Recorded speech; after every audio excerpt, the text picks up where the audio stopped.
Are you feeling constant tightness in your adductors or find that stretching only provides temporary relief? Well, this can not only affect your hips and pelvis, but also affect your core, pelvic floor, and your knees. So come join me in this video as we explore potential contributing factors to adductor tightness and some strategies to provide lasting relief. The adductors are a large muscle that attach on the pelvis here and go down into the femur. They work as a pelvic stabilizer. Now, they don't work alone. They also need help from the glutes and the abs to help with that pelvic stability. If one of those areas isn't showing up, then somebody else is going to get cranky. Now, we can think about how both femur position and pelvis position can dictate what is happening in those adductors. Adductors can be cranky because they are either constantly lengthened and not in an optimal position to function from, or they can be cranky because they're in a constantly shortened position. Now, when we look at the femur, we can think about how if that femur is in more of an adducted position here and drawn toward the midline, that adductor is shortened. Now, conversely, we can see how that would position the glute med on the side here into more of a lengthened position. So it's going to make it hard for that glute med to show up and help support the adductors.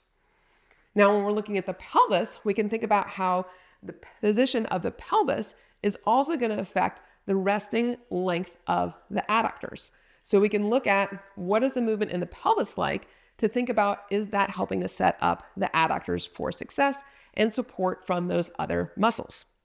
So come join me as we go to explore some movements and assessment, and then follow it up with some exercises so that you can figure out what you need for your body based on your findings to help make those adductors happier. I want to take a moment for a quick little detour here to let you know that if you're enjoying this content and want to keep learning, don't forget to like this video or leave a comment. It helps us know what you enjoy and lets others find this helpful content too. And if you haven't already, make sure to subscribe to the channel so you never miss an update. You can even hit that little bell icon and you'll get notified the moment a new video is out. We release new videos every week packed full of information. So first, let's explore how a tight adductor can affect femur and pelvis positioning. We're going to do 2 tests and then do a little bit of release work and then revisit those tests to see if that tight adductor is affecting what is going on in your femur and pelvis. So we're going to sit here in this butterfly pose. So we're just going to have feet together and knees out to the side. One, you can take note of what is the distance between your knee and the ground. Do you have one side that likes to sit up? Are they both up like this? Or do they fall flat onto the ground? And then also just kind of general tension. And then sometimes I like doing a little bit of a flap here to just kind of see what happens with a little bit of wiggles. And does one side or both sides feel like it's just kind of a little bit of sludge going on there, or can it move freely? Now, if we have tightness in our adductors, this can pull that knee up into more intra-rotation and limit our extra-rotation. Limiting that extra-rotation is then going to affect how well we can access our glutes. So we need to get those adductors to release and let go, and then follow it with some glute work to help make sure that those adductors don't become dominant again and pull that knee into more intra-rotation. More on that in a little bit. We can also look at pelvis position as far as an anterior and posterior pelvic tilt. So as I'm laying here and let my knees flap out to the side, what happens when I change my pelvis position? If I'm here and I go into a posterior pelvic tilt and my knees pop up, but then when I go into an anterior pelvic tilt, my knees fall down, this can indicate that maybe adductor tightness is contributing to pulling that pelvis into an anterior pelvic tilt and limiting the ability to access a posterior pelvic tilt. That is then going to affect what is happening up in the pelvis. So again, we'd want to release those adductors first to help that pelvis be able to achieve more of a neutral position, and then set up abs and glutes and adductors to work together. So now let's do a little bit of release work. So one thing we can do is we can take an elbow and we can use our other hand and push it into our fist to put a little bit of pressure into that inner thigh. So we're going to go starting at that pubic bone and then pressing and kind of ironing it out all the way up to that knee. and just kind of working slowly to find any spots that feel tender. We want to think about how the adductors are both on the front side of our thigh as well as the back side. It is a big group of muscles. So you can explore a little bit more on the top side. You're going to explore a little bit more underneath with it. And just doing that for a couple minutes and kind of resting and wiggling on any spots that feel particularly tender. Because whether the adductor is lengthened or shortened, we can still have those kind of gritty spots that don't really want to lengthen and contract like it should. Now we're going to follow it with a little bit of eccentric work. So what we're going to do here is we're going to position our feet out and kind of relax back onto our hands.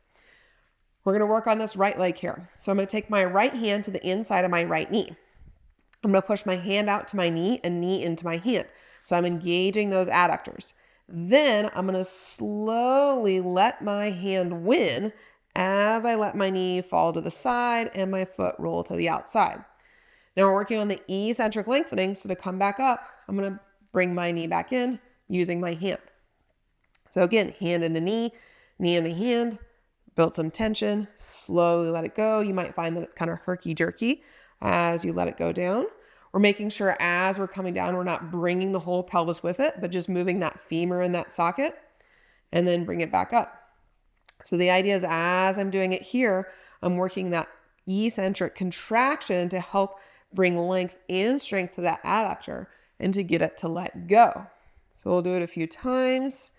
You can also experiment with your knee position a little bit if you have your leg a little further out or a little further in, and that can change a little bit of what you're accessing there. And just looking to have that nice fluid movement. Now we're going to revisit our initial tests. So as I come back to my butterfly position here, what does that feel like? Do I feel like my knees can relax down on the side that I just worked more easily? Does it feel freer for me to kind of do a little bit of wiggles? And if you had both legs up here, it's kind of fun to just do one side at a time, because sometimes it can make it really dramatic of that change on the side you did versus the side you didn't do. Okay. Now we'll go onto our backs and see as I'm here and have those feet together and my knees splayed out, as I tip forward and tip back, is there much change in my knee position? Earlier, I made it pretty dramatic, but here we can see how there's not too much change with where my knees are positioned with it. We don't necessarily need those knees to fall completely out to the side. This is plenty enough range because we also don't want things to be too stretched out, right? We want that balance of actually having some good muscle length tension relationship. But we can, again, kind of compare the before and after to when we did that release work and that eccentric work in those positions. If you notice that there was a change, then that can tell you, ooh, that's a good thing to address to help set up your other work moving forwards to being more balanced so you're not in this tug of war with it.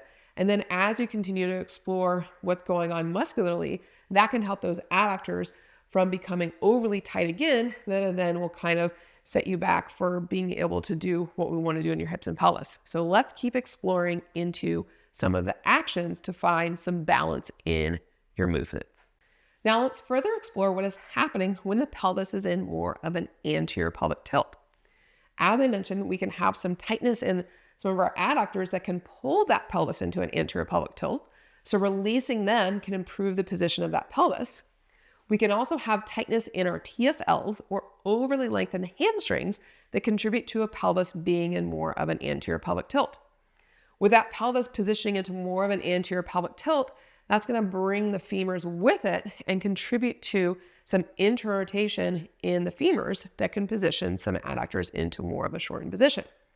So here we're going to explore addressing pelvis position and getting into more of a posterior pelvic tilt using hamstrings and glutes, and working on getting into hip extension to improve that resting position of the pelvis and therefore the resting position of the femurs and the adductors. We'll take it a step further to also see what is happening in those knees as we go into the bridge to see if we need to bring some more adductors in the bridge or more glutes into the bridge. So let's go ahead and lay down here, and we're going to position our feet onto an elevated surface. This is always going to help find more proximal hamstrings to improve the function of the glutes to get that pelvis out of that anterior pelvic tilt. I'm going to have my hands on my hip bones and my pubic bone. I'm going to make sure as I come up that stays in the same plane. If my fingertips dip down and my hip bones come higher here, that is indicating that my pelvis is in more of an anterior pelvic tilt. Okay.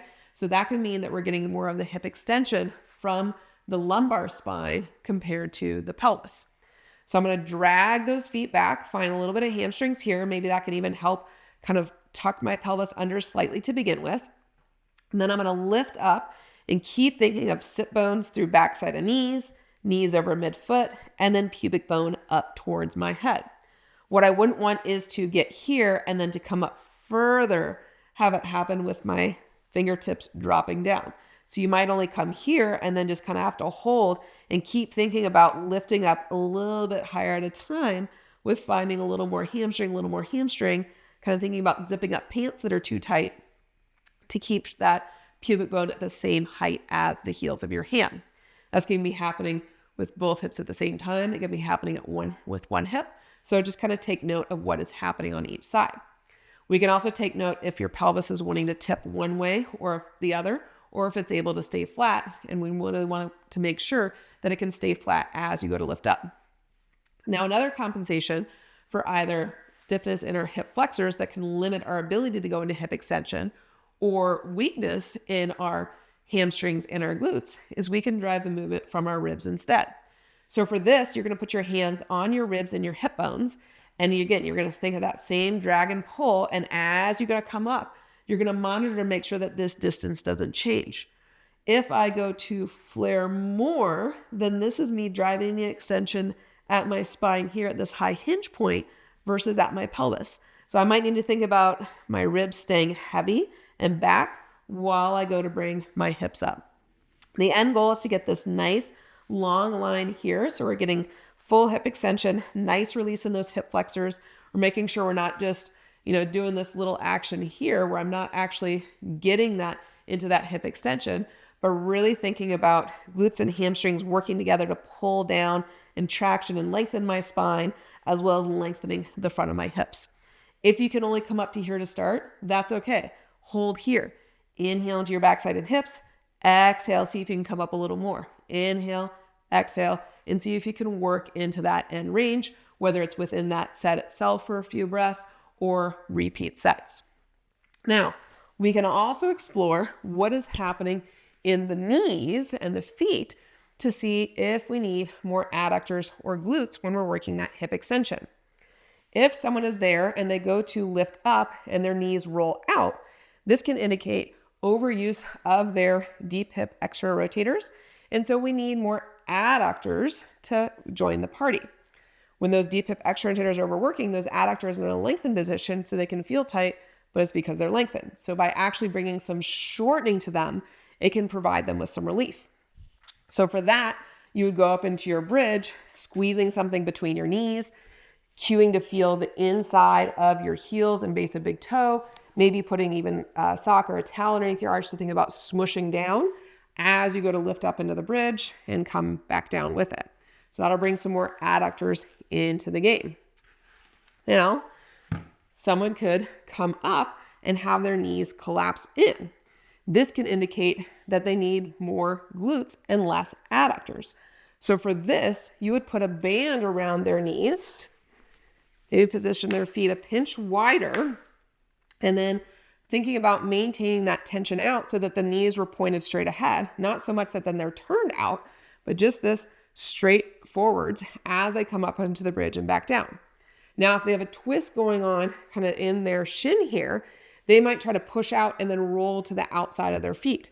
So then you might have to put a towel or something underneath their arch to focus on smushing down there while they push out into their knees as they come up and down. That can also be really helpful for people that feel like they have overactive deep hip rotators and the squeezing between their knees isn't feeling good. And so again, to kind of bring this balance of working in this sagittal plane versus turning out and going into external rotation as they go into hip extension. So again, we're exploring how we can use exercises to help release the adductors and improving the position of the pelvis to set up other movements to work better. as well as looking at what is going on in the femur and bringing balance there to make the adductors happier. Let's continue to take a look at what is happening in the pelvis and how this can affect the femur and the adductors. So here we're going to look at the ability for the pelvis to achieve inlet internal rotation. Inlet internal rotation is where the backside of the pelvis is able to lengthen. The adductors are then positioned into more of a shortened position and represents us fully being able to load over that leg.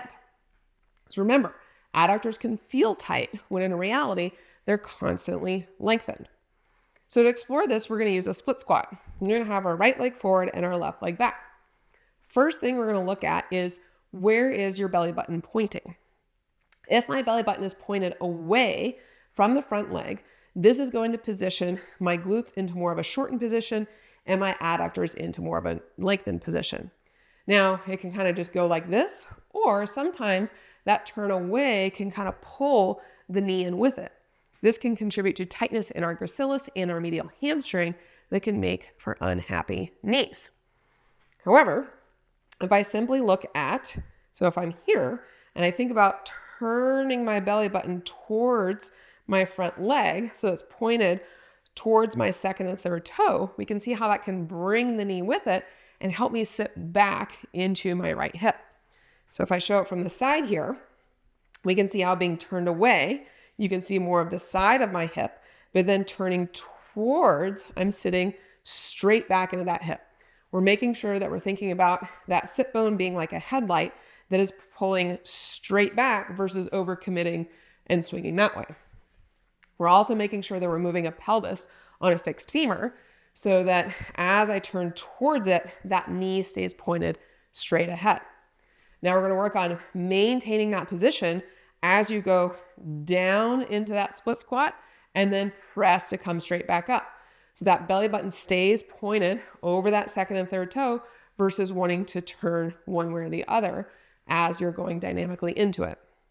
There are two ways that you can kind of drive this from a muscular standpoint. You could use this back leg pushing to turn that pelvis towards the right. We could also use a band pulling this knee in, but instead of that knee pulling in, we're using that adductor to widen that sit bone and pull ourselves towards that front leg and pelvis. Just experiment and see what feels best for you. Now we can look at what is happening in the pelvis from a side to side plane. So if we're back into the split squat, we're going to look to see, is that pelvis level or does it have the tendency to want to sit out to the side? Now this is going to position that glute med into more of a lengthened position and kind of more of our weight to the inside of that foot and inner thigh instead of being able to be centered over that foot and through that pelvis. So one, we can think about rooting down through the outside of this hip, maybe having a band pulling the knee in to push out to help kick on that glute med, to pull that pelvis up and be more centered, and maintain that as you go down and as you come back up. Or it can also represent me not really fully committing to being on this right leg.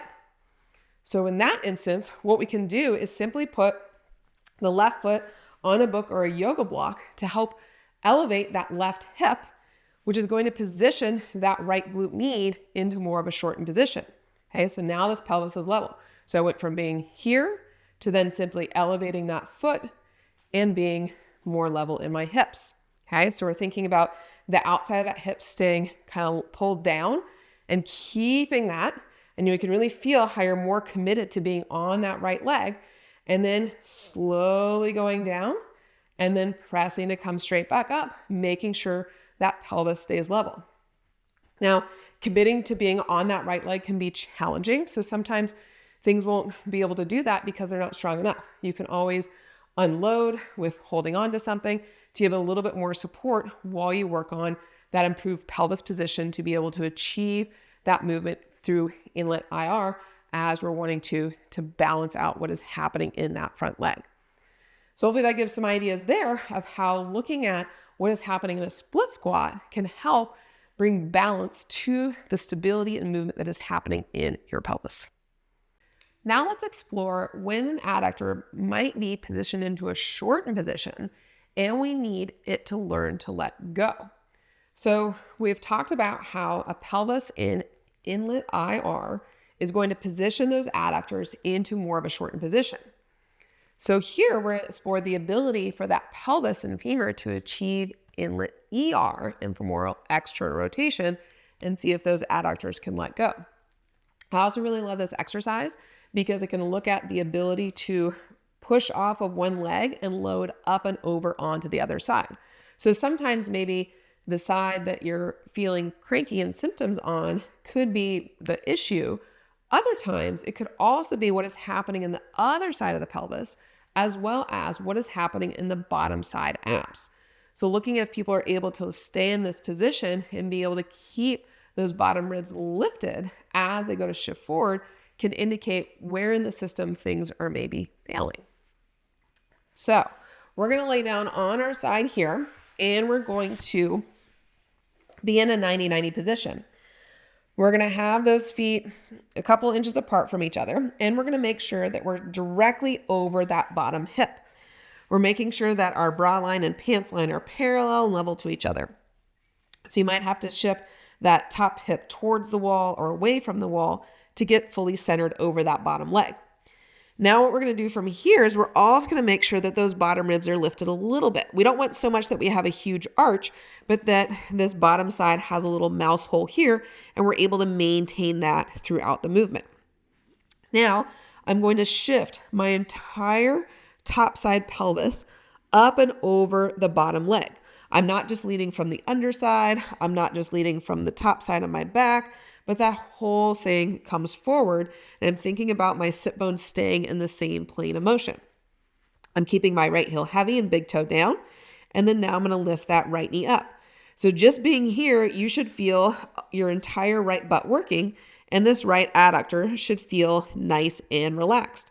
If this isn't feeling relaxed, then maybe we need to do some more shifting to begin with. Maybe we need to move this foot a little bit further forward so you can actually facilitate this top knee getting far in front of the bottom side, and then watching to just give it a little bit of a wiggle sometimes can help it let go. Now, as we're in this position, you can hold here. Inhale to your right side, back and hips. Exhale, left abs up and in, and maybe see if you can shift forwards a little bit more. So as I mentioned, in the end, you should end up feeling your right glute working and some left abs. Watching that you don't lose that stack of the top pelvis over the bottom pelvis or that little mouse hole as you go to do that movement. If you have a hard time getting that shift to happen, it could be from weakness in that glute on the top leg, or as I mentioned, needing more glute opening and lengthening on the bottom side, more adductor on the bottom leg, and more abs on that bottom leg. So it's a really good experiment to have to be able to look at what all parts are showing up or not showing up in the full body picture. You can then go ahead and explore on the other side for comparison and seeing how it might differ from side to side with it. Now, sometimes that can be a lot of load to be able to lift that leg up against gravity like that. So you can always put a foam roller between your knees to help facilitate that hip shift, and also to unload that leg so that once you get shifted forward and the muscles are in a good position to work from, you can then think of that top knee lifting and unloading off of that foam roller. It can also be helpful to have a little towel underneath the bottom side of that pelvis or the bottom side ribs to help bring that a little bit more stability as you go to do that hip shift. But again, we're looking at how all those areas kind of work together, but using that position and seeing if we can get that top glute to show up to help get that top adductor to let go. Lastly, let's explore a little bit on what is happening in our abs. Now, when I refer to abs, we can talk about a whole new can of worms with that. We can think about how the rib cage needs to be able to rotate in each direction to help provide this transfer of load of one leg onto the other to support your adductors, your glute med, and your glutes. We can also think about it being able to side bend to also help that action happen. Now, particularly here, we're going to look at the lower abs and specifically the transverse abdominals. So the transverse abdominals attach from one side of the pelvis to the other side of the pelvis. They're important for spine stability and pelvic stability. They will hug the pelvis in from the sides, facilitating a similar action as what the adductor does to the pelvis. Now, if you have a pelvis that rests in more of an anterior pelvic tilt, this is going to lengthen all of the lower abs as a whole, making it more challenging to find the TAs and keep them up to speed with the rest of the superficial abs. Alternately, if you're in a more of a posterior pelvic tilt and have a lot of backside pelvic floor tightness, this can also affect what is happening in your lower abs. So again, another kind of deep dive topic that we can get into, but don't worry, I will link some videos for you below to help you explore that area a little bit more if you need a little bit more assistance. So here, we're going to look at the ability to stabilize the pelvis as we move a leg, commonly known as leg lifts or dead bug, but we're going to really break it down and slow it down. So we're going to lay down on your back, and we're going to have our hands on our hip bones and our ribs. And then you can have your fingertips come across your lower belly as you can. So nice big hands here. You're going to inhale into your back, sides, and hips. And then exhale. Think about those hip bones pulling towards each other and your abs flattening.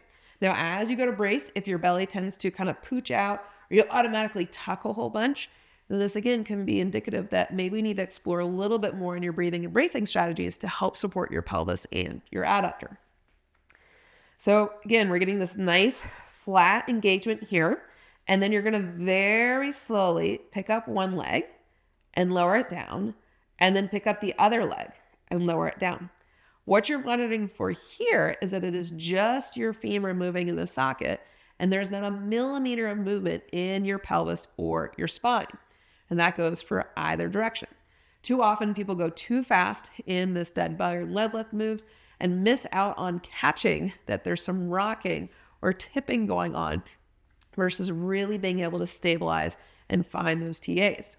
You can also monitor if your belly tends to pooch out, because that is also indicating that we're losing those lower TAs. Now, sometimes it can feel hard to feel that movement from the top half here, so we can check on it with our hands behind. So I'm going to put my hands here now on my PSIS, which is kind of the dimples at the top part of my pelvis. And think about, again, as I go to brace, that I'm flattening my pelvis into that space against my hands. And then now I'm slowly picking a leg up and then back down, and then the other leg up and back down, making sure that no pressure changes on my hands as I pick a leg up.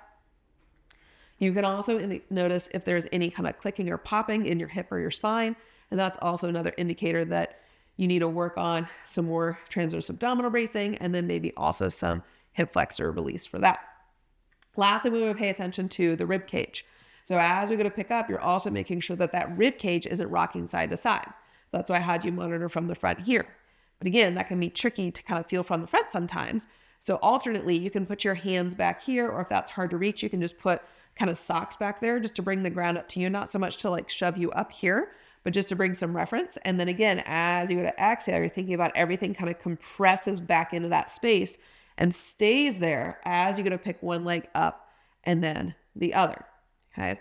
Knowing that these are anticipatory muscles. So if you start off with kind of feeling some movement, see if the next rep you can kind of stay one step ahead and say, okay, hold that hip down as you go to pick a leg up. Okay. And then as you go to do reps, maybe it improves and you build that connection and really feel those lower abs in a new way.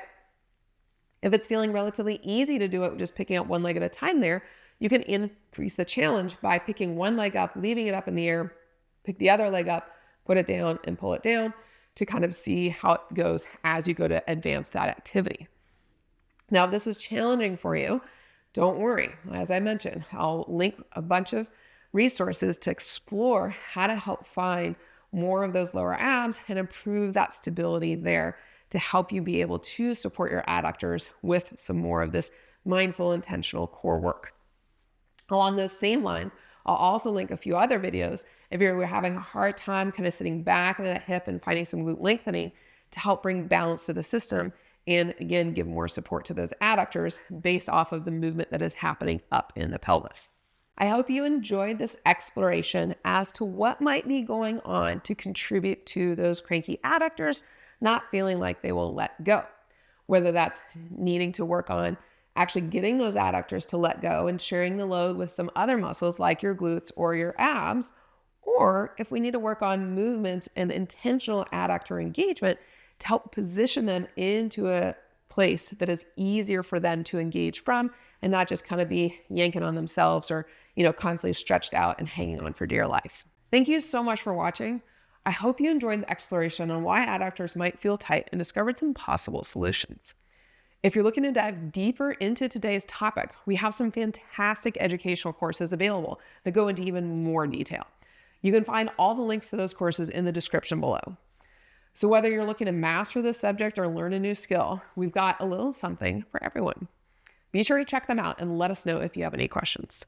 And remember, don't forget to like, subscribe, and hit the notification bell so you never miss out on new content.